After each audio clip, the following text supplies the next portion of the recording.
A tuberculose se tornou a doença infecciosa que mais matou em 2015, ultrapassando a AIDS. O pesquisador Fernando Pavan, da Unesp de Araraquara, busca novos fármacos para o combate à tuberculose. Ele e sua equipe procuram por um medicamento que consiga curar em menos tempo e com mais rapidez os pacientes. O Ciência Sem Limites começa agora. Bem-vindas e bem-vindos. O Ciência Sem Limites começa agora. Ao nosso lado está o professor e pesquisador Fernando Pavan, do Departamento de Ciências Biológicas da Faculdade de Ciências Farmacêuticas do campus de Araraquara da Unesp. Professor, bem-vindo ao Ciência Sem Limites. Muito obrigado. Para iniciar o nosso bate-papo, o que o senhor pesquisa no laboratório de micobacteriologia? Bem, João, basicamente a nossa principal linha de pesquisa é a pesquisa, o desenvolvimento de novos fármacos, novos medicamentos contra a tuberculose. Por que pesquisar a tuberculose? Foi desde a sua graduação ou, enfim, ganhou essa vertente de um tempo para cá? Não, tuberculose sempre foi um problema, né? Se a gente pegar a história aí, tem muitas pessoas famosas e pré-históricas, inclusive, a história da tuberculose, e matou muita gente e continua matando ainda. E isso me despertou depois da graduação, quando eu fui fazer uma especialização.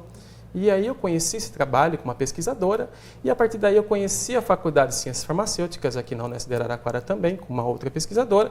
E aí eu comecei então a desenvolver o meu mestrado, o meu doutorado e o meu pós-doutorado, toda na vertente de pesquisa de novos fármacos contra a tuberculose. Antes da gente entrar especificamente em falar, quando se fala em novos fármacos, para quem está nos vendo, quer dizer, são novos medicamentos, novos princípios ativos, é isso? Fármacos é isso? Isso. Não vamos entrar em detalhes de definição, mas a ideia seria isso, um novo medicamento para tratar a população, para tratar a tuberculose. Para quem está nos vendo, um novo remédio para curar a tuberculose com mais eficiência dos medicamentos atuais. Sim. Existem dados, eu queria que o senhor comentasse, é verdade que a tuberculose está matando mais do que a AIDS no Brasil atualmente? Sim. Ou no mundo? Sim. Como todo mundo deve saber, a AIDS é um problema que vem desde a década de 80, um pouquinho até antes, e como as doenças infecciosas, a AIDS era a doença que mais matava no mundo. E hoje, pela primeira vez, em 2015, o dado da Organização Mundial da Saúde mostrou que a doença hoje infecciosa que mais mata no mundo é, infelizmente, a tuberculose. Existem, esses dados são precisos, de morrerem mais de 3 milhões de pessoas mundialmente e globalmente se gasta mais de 12 bilhões de dólares em termos de cura da tuberculose? Sim. Infelizmente, esses são os dados reais. Esse índice de 3 milhões é um índice muito alto, um índice nosso país também está incluído e o gasto é muito caro, porque um paciente com tuberculose, ele tem um tratamento que pode variar desde 6 meses até 2 anos ou mais.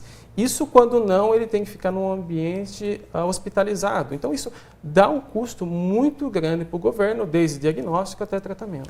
Para quem está nos assistindo, deve estar perguntando, quando vê em novelas de época, em filmes, por que antigamente se levava o paciente para regiões serranas, quer dizer, principalmente no caso do Rio de Janeiro, saía da capital e ia para Teresópolis, Petrópolis, em lugares de maior altitude. Por quê, professor?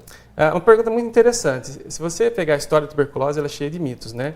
E a ideia de você colocar a pessoa num ambiente mais alto é porque é uma doença que afeta o pulmão, então por via respiratória, e o ar lá em cima é um ar mais rarefeito. Então acreditava-se que com esse ar rarefeito você tinha uma melhora no indivíduo, uma facilidade no tratamento do indivíduo e também você acabava isolando esse indivíduo da população. Então eram 2 benefícios, a falta de ar, aquele ar mais rarefeito das montanhas, e também a questão de você isolar esse indivíduo. Foi uma doença por muito tempo, né, que estigmatizou muitas pessoas. E ficou muito em evidência na época, né? Sim, ficou muito em evidência. Professor, por que desde a década de 60, segundo dados, não se evoluiu em termos de medicamentos para cura?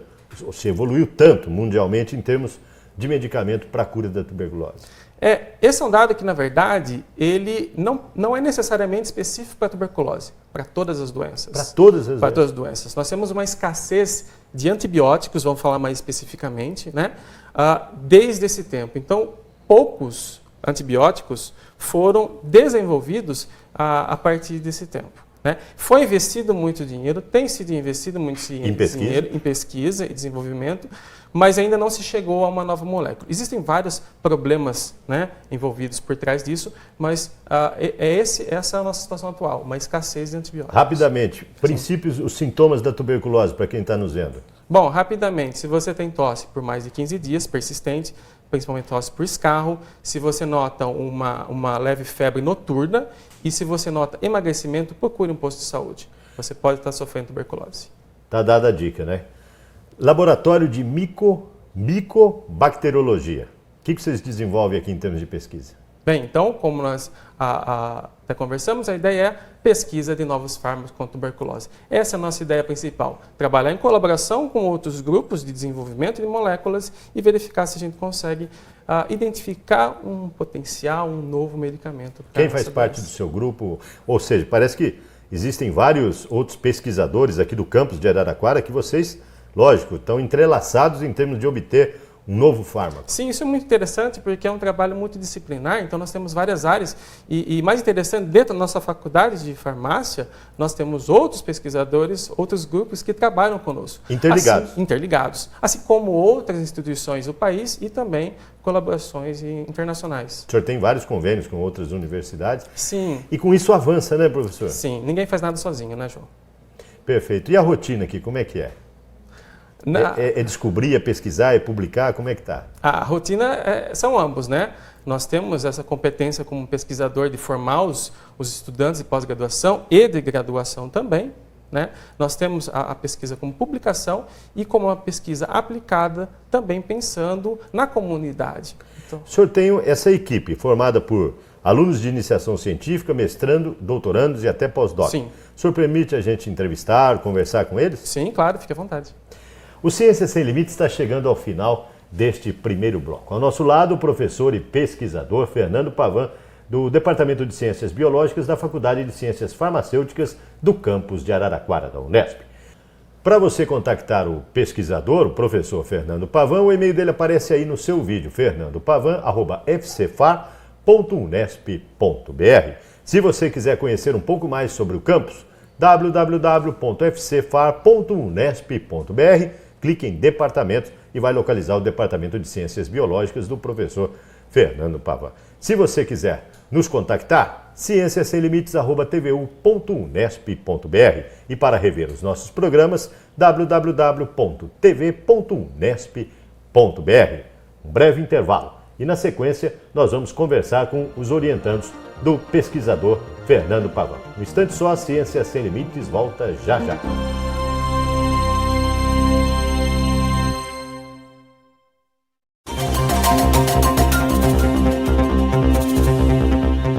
Conforme anunciado no bloco anterior com o professor Fernando, nós estamos agora com a aluna Paula de Souza. Ela é doutoranda do Programa de Pós-Graduação em Biociências e Biotecnologia aplicadas à farmácia.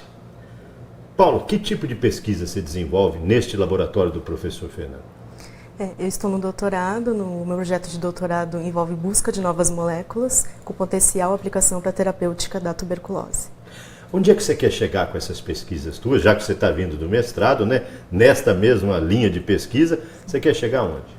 Se possível, numa molécula promissora que um dia possa ser uma terapêutica para a doença em questão. Quais são os resultados preliminares que você já conseguiu?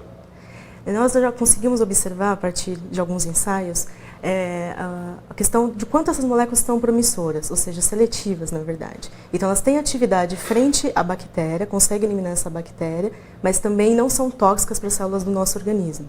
Então, isso é considerado muito promissor do ponto de vista biológico. E, no momento, eu desenvolvo, então, alguns ensaios para ver se essa seletividade ela se confere no organismo, que, no caso, eu uso camundongos. Então, no in vivo, se realmente elas são seguras, tem alguma segurança para a utilização delas. Para quem está nos vendo, é muito difícil prever quanto tempo ainda essa pesquisa apenas em animais, quando que ela pode passar para ser humano, no seu ponto de vista? É uma pergunta bastante complexa e que depende de N variáveis, né? Depende de, primeiro, nós conseguimos provar, então, essa segurança dessas moléculas, depois provar a efetividade delas, então a infecção desses animais, para passar para outros tipos de organismos, para até chegar no ser humano, né? Existem fases para isso, né? Pelo FDA, que é um órgão mundialmente reconhecido, assim como nós temos aqui pela Anvisa, também Agência Nacional de Vigilância Sanitária, em que não é algo muito fácil, é custoso e demanda muito tempo. Mas tem que ter o pontapé inicial e é vocês que estão fazendo isso. Exatamente. Parabéns e sucesso. Obrigada.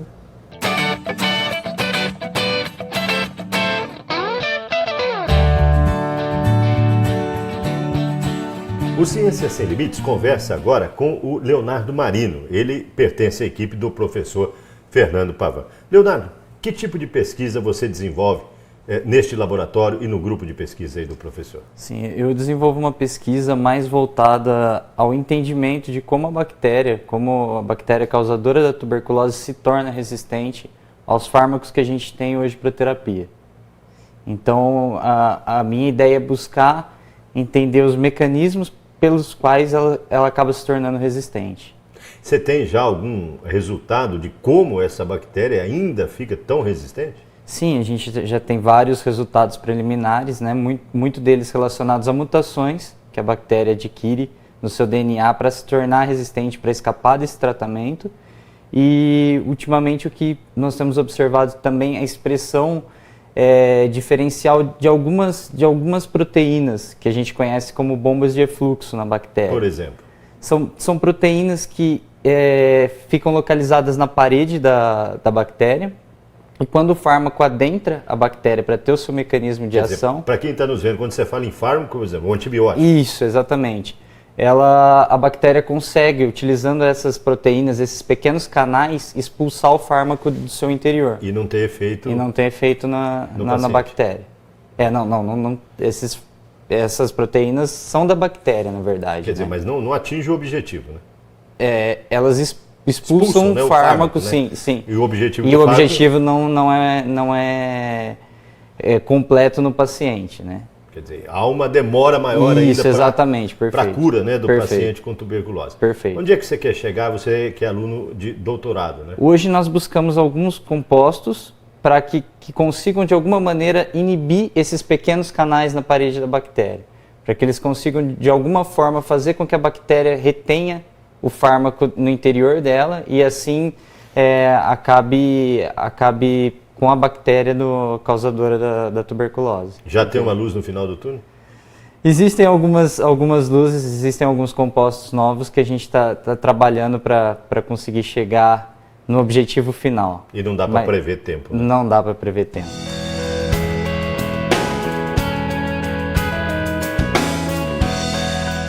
Ao nosso lado, agora está a Patrícia Bento.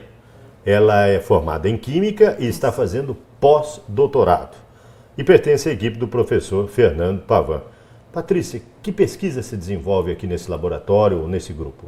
Atualmente, com verba da CAPES, eu venho desenvolvendo uma pesquisa de novos fármacos para tuberculose envolvendo nanotecnologia farmacêutica.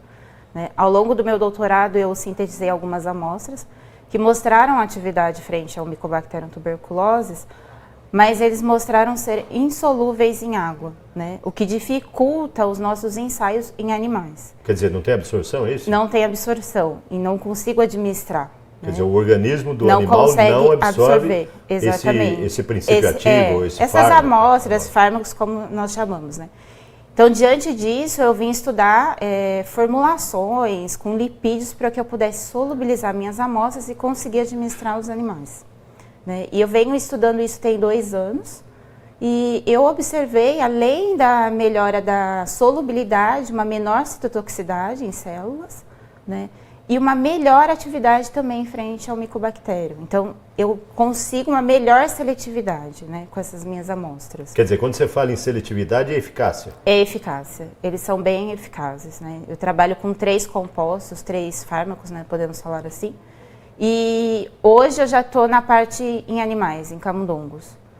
Estou finalizando meus experimentos para depois fazer a infecção e fazer o tratamento com essas amostras. Não dá para prever, mas ainda tem muitos anos pela frente. Tem muitos anos. Tenho trabalhado com esses fármacos já tem uns 6, 7 anos. Então ainda Esses fármacos, vocês da equipe ou você particularmente desenvolveu ou eles já vêm de uma outra cadeia, uma ramificação de outros fármacos? Não, na verdade, uma parte desses compostos são derivados da isoniazida, que já é um fármaco padrão utilizado na tuberculose. Desde a década de 60. 60, exatamente. E aí eu coloquei, na verdade, um metal para ajudar a carrear e melhorar essa atividade. Parabéns e sucesso. Obrigada. O Ciências Sem Limites vai para um breve intervalo. No bloco seguinte, a gente continua conversando com o professor e pesquisador Fernando Pavan. No instante só, a Ciências Sem Limites volta já já.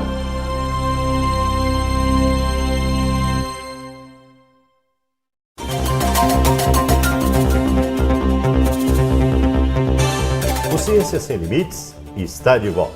Hoje estamos no campus da Unesp de Araraquara. Ao nosso lado está o pesquisador e professor Fernando Pavan, do Departamento de Ciências Biológicas da Faculdade de Ciências Farmacêuticas. Professor, parabéns pela sua equipe que nós entrevistamos. Nós vemos que são pesquisadores engajados na concepção da palavra pesquisa mesmo e num assunto extremamente importante, a descoberta de novos fármacos e contra a parte resistente da tuberculose. O que o senhor tem a explicar sobre isso?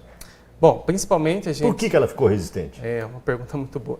A nossa ideia principal é desenvolver fármacos contra bactérias resistentes. Mas o que tem que ficar muito claro para as pessoas é que o tratamento da tuberculose atual ele funciona direitinho. O problema é que muitas bactérias já se tornaram resistentes e não respondem mais a esse tratamento. Então, por isso que nós pesquisamos novas terapias. Né? Por que ficaram resistentes, João? Eu prefiro explicar com um exemplo para você. Então, se você teve uma infecção de garganta, por exemplo, e o médico receitou 7 dias de antibiótico, ok? E aí você tomou 3 dias de antibiótico e você já está bem, fisicamente, clinicamente, sem sintomas. E aí o que você faz? Para de tomar o antibiótico porque você acha desnecessário. Esse é o principal problema. O que aconteceu? Você reduziu a carga bacteriana e por isso você não tem mais sintomas, mas aquela bactéria está ali ainda.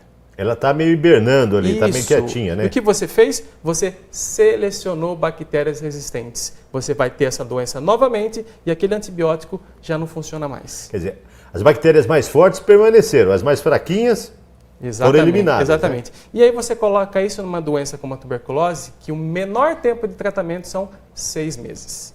A falha do tratamento, da terapêutica, é muito grande. A desistência é muito grande. Então, isso levou, historicamente, à geração de bactérias resistentes. E isso existe não só em tuberculose, como em outras anomalias? Sim, isso é um grande problema mundial de todas as bactérias. Por isso que a gente ouve falar muito de infecções hospitalares, de superbactérias. Não é? Então, são essas bactérias, todas elas, inclusive a tuberculose. E a tuberculose, o paciente tem que ficar isolado mesmo, não tem como, né, professor? Atualmente o tratamento está sendo mais humanizado, não funciona dessa maneira não. Só alguns casos mais específicos, mais graves, de resistência principalmente, que o paciente fica internado. Do restante ele é tratado em casa, ele é acompanhado de perto, com todo o cuidado. Diariamente vai uma pessoa lá, um voluntário, e verifica se aquele paciente está tomando antibiótico. E as pesquisas aqui, professor, como é que vocês já descobriram? Eu estou sabendo que vocês já estão com fármacos em processo de patente. Eu queria que o senhor comentasse como é que é feito aqui. Quantos fármacos vocês já testaram ou já manipularam aqui nesses laboratórios que a gente está vendo essas imagens aí? Nós trabalhamos em colaboração principalmente com laboratórios de química medicinal. Então, esses laboratórios desenvolvem moléculas, produtos naturais ou sintéticos, e aí nós avaliamos no nosso laboratório. Okay? Atualmente, eu presumo que num período de uns 10 anos, nós já avaliamos mais de 5 mil novos compostos. 5 mil compostos? 5 mil compostos. Desses 5 mil, vocês fizeram uma triagem, evidentemente. Sim, é uma triagem. 5% desses apresentaram uma atividade contra a bactéria. Em torno disso? Em torno disso. Que são eficazes. Contra a bactéria. Contra a bactéria. Existe bactéria resistente. Bactéria resistente, mas existe um grande procedimento, um grande processo até chegar a um novo medicamento. Né? E não tem data para isso, né? Não. O estudo é muito prolongado. Por quê? Porque no laboratório nós visamos verificar se tem atividade contra a bactéria e também a segurança para o indivíduo. Então nós fazemos análises toxicológicas para verificar se o antibiótico ele age na bactéria, mas também ele não é tóxico para a gente. Pelo que o senhor fala nesse tipo de pesquisa, o seu laboratório é um dos maiores e um dos únicos no Brasil nesse aspecto? Olha, eu presumo que são muito poucos no Brasil e eu acredito que o nosso está em destaque dentro disso daí, sim. Porque vocês têm muitos trabalhos publicados, muito avanço. Como é que é feito os testes desses fármacos, professor? São etapas, né? Então, podemos dividir didaticamente em 3 etapas. Primeiro, a gente nós analisamos, vê se a molécula, o fármaco, tem uma atividade contra a bactéria, ok? E depois verificamos a segurança frente à cultura celular. Passado isso, nós verificamos em animais, primeiro em modelos alternativos, que Por não exemplo? são camarão. Nós trabalhamos camarão. com Artemia salima, que é um camarão, né? Para nós não utilizarmos o animal direto, o mamífero, nós utilizamos a Artemia, verificamos se há toxicidade e depois confirmamos no camundongo. Quer dizer, para quem está nos vendo pode pensar, eles não vão direto no camundongo ou em animais. Não, tudo Primeiro passa- num crustáceo, numa coisa mais amena, Isso, para ver se isso. surte o efeito para Primeiro depois numa- ampliar. Primeiro numa célula, depois no modelo alternativo, um crustáceo, e depois no modelo animal. E quais são os resultados nesses 10 anos bastante promissor que o senhor pode destacar para a gente? Bastante promissor, nós temos uma molécula desenvolvida com um grupo parceiro da Federal de São Carlos, onde nós chegamos até o tratamento de um animal infectado, né? E verificamos que houve sim uma melhora nesse animal. Então, passando por todas essas etapas, que são muitas, João, são muitas etapas, nós verificamos no modelo animal que ele apresenta uma atividade. E, como a nossa pós-doutoranda anterior falou, o trabalho dela é desenvolver tecnologias farmacêuticas para melhorar a atividade Que seja dessa molécula. solúvel em água Que e seja que tenha solúvel, que tenha mais chegue até o eficiência, órgão. né? Exatamente. Professor, o que eu não perguntei que o senhor gostaria de destacar? Infelizmente, o nosso tempo é limitado e está chegando ao final. O que o senhor gostaria de destacar nesse nosso bate-papo? Ok. Bem, João, é interessante salientar que nós aqui pesquisamos novas moléculas e não discriminamos nenhuma delas. Podem ser produtos naturais, podem ser produtos de síntese, podem ser moléculas inorgânicas, todas elas são de nosso interesse. Quer dizer, quando se fala em orgânicas e inorgânicas, são compostos da natureza, São sintéticos? alguns da natureza, outros sintetizados, então nós não discriminamos nenhuma e fazemos análise de todas.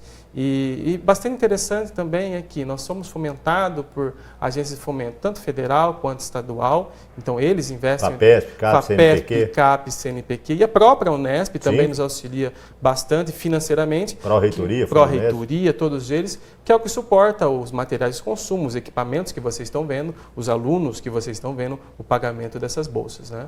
Então isso é importante destacar. Perfeito. Parabéns, sucesso e que tenhamos resultado em breve e que o seu laboratório, como referência nacional, seja colocado em evidência a cada dia. Obrigado, João. O Ciências Sem Limites fica por aqui. Se você quiser contactar o pesquisador, o e-mail dele aparece aí na sua tela, fernandopavan@fcfar.unesp.br.